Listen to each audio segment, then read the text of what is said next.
I don't need a patent. I'll just trademark my brand. Sounds smart, right? Well, not really. What you end up with is a brand that you own, but a product that you don't. So think about it this way. If you were on a new territory, brand new, undiscovered land, it's like planting a flag. So yeah, everyone around you knows that you own your brand is on here. That's your flag, but you don't own the land. So anybody else can come in, put their flag up as well. So without ownership of your product, your system or solution, you're going to be subject to mass competition faster than you can blink. There's some examples here I want to lay out for you that might help you understand even further. Velcro, the hook and loop tape that we all know, Velcro brand. It's a trademark. They almost lost control of it because it became generic for the actual material. People started calling the fabric Velcro, even if it wasn't the brand Velcro that made it. So the name mattered because invention was actually what protected it first. Yeah, there was a patent on the material first, and once it expired, that's when they really had to lean into and rely on their brand protection. But it started with owning the land, owning that material we all know as Velcro.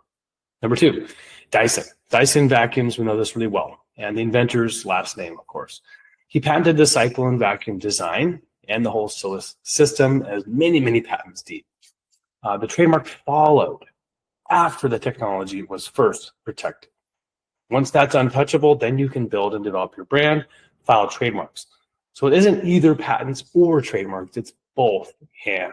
You've got to do both to have a strong product and then follow it up with a strong brand. The last three is Instant Pot. Maybe you've heard of this Instant Pot. You've got one in your own kitchen or in your pantry. It's a product that will cook in a sort of a pressure cook way and heat products like roasts, chickens, all sorts of good stuff. They built their household name on a patented cooking technology that combined heating and pressure all in one. If they skipped protecting the product first and tried to go with just Instant Pot, there would be 100 other names that you might not know. You might not know about Instant Pot because there'd be 100 other products out there with the same exact technology.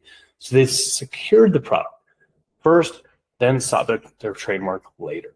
So it's really the series of steps to take to protect the product, put your flag on ground that you own, be bold, be brave, find the resources you need to get both things done the right way.